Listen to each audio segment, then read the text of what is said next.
Crisis management is the management of the choices we make at a turning point where our destiny could go one way or another. And the key to making smart choices is to get the criteria right. And that means to ask the right question. The first question most teams need to figure out when something is going wrong is the question of what to do.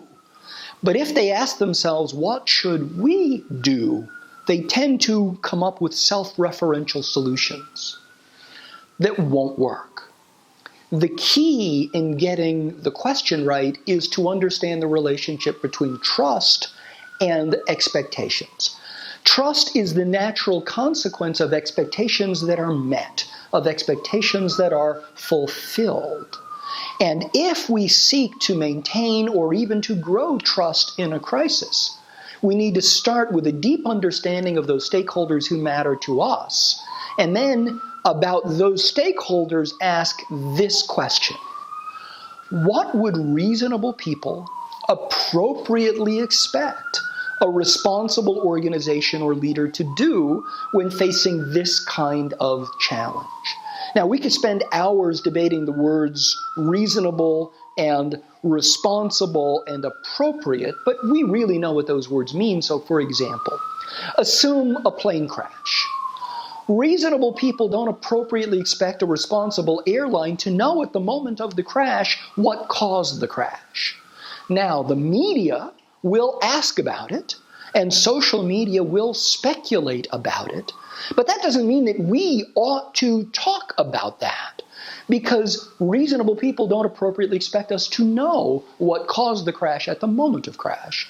Similarly, reasonable people don't appropriately expect a responsible organization to reveal the names of those who were killed or injured until family members have been notified. Now again, media will ask the questions and social media will speculate, but we suffer no reputational harm if we say we're waiting until the families have been notified before revealing that.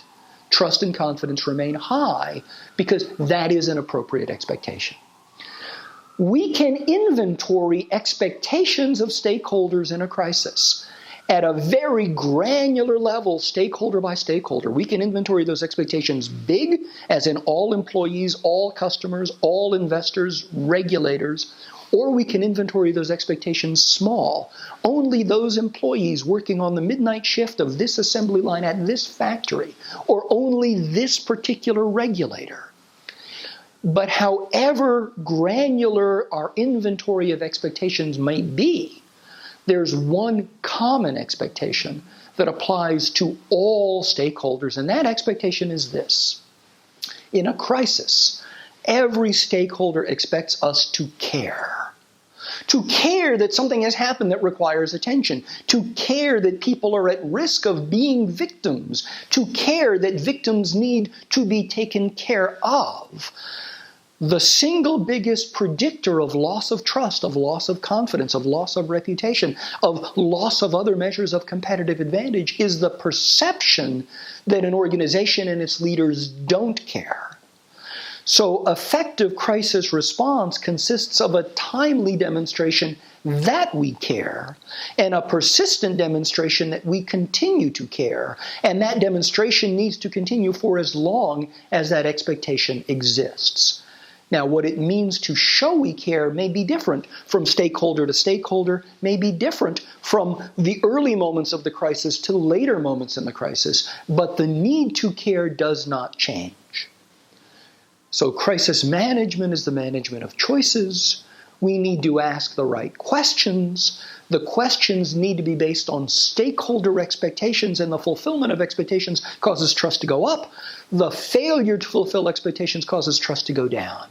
And whatever the particular expectations of any given stakeholder may be, the common expectation is that we care.